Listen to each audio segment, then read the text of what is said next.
A library has an average of 510 visitors on Sundays and 240 on other days. The average number of visitors per day in a month of 30 days beginning with a Sunday is.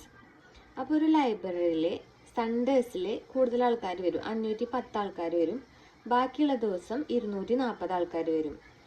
ഒരു 30 ദിവസമുള്ള ഒരു മാസത്തിലെ ആദ്യത്തെ ദിവസം തുടങ്ങുന്നത് Sunday ആണ് എങ്കിൽ average ആൾക്കാർ എത്രയാണെന്ന് ചോദിച്ചേക്കുന്നത്.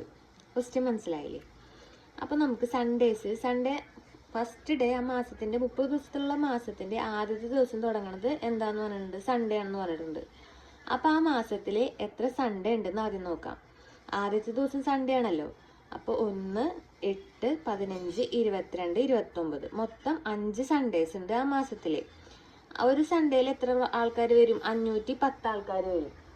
അപ്പോൾ 5 × 510 സൺഡേസിൽ വരുന്ന ആൾക്കാർ 2550. അപ്പോൾ 30 ദിവസമുള്ള മാസത്തിൽ 5 ദിവസം അങ്ങനെ പോയി. ബാക്കി എത്ര ദിവസമുണ്ട്? 25 ദിവസമുണ്ട്. ആ 25 ദിവസം നോർമൽ ഡേയ്സ് ആണ്. ആ ദിവസം ഒരു ദിവസം വരുന്ന ആൾക്കാർ 240. അപ്പോൾ 25 × 240 സാധാരണ ദിവസങ്ങളിൽ വരുന്ന ആൾക്കാർ 6000.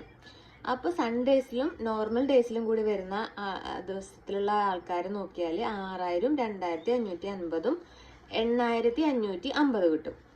നമുക്ക് പിന്നെ അതിൻ്റെ ഏവറേജ് ആണ് കാണേണ്ടത്. അപ്പോൾ എത്ര ദിവസമുണ്ട് ടോട്ടൽ, എത്ര ദിവസമുണ്ട് അതായിട്ട് ഡിവൈഡ് ചെയ്യുമ്പോൾ 8550 ഡിവൈഡ് ബൈ 30 നമുക്ക് എത്ര കിട്ടും? 285 ആണ് ഏവറേജ് ആൾക്കാർ. Okay, thank you.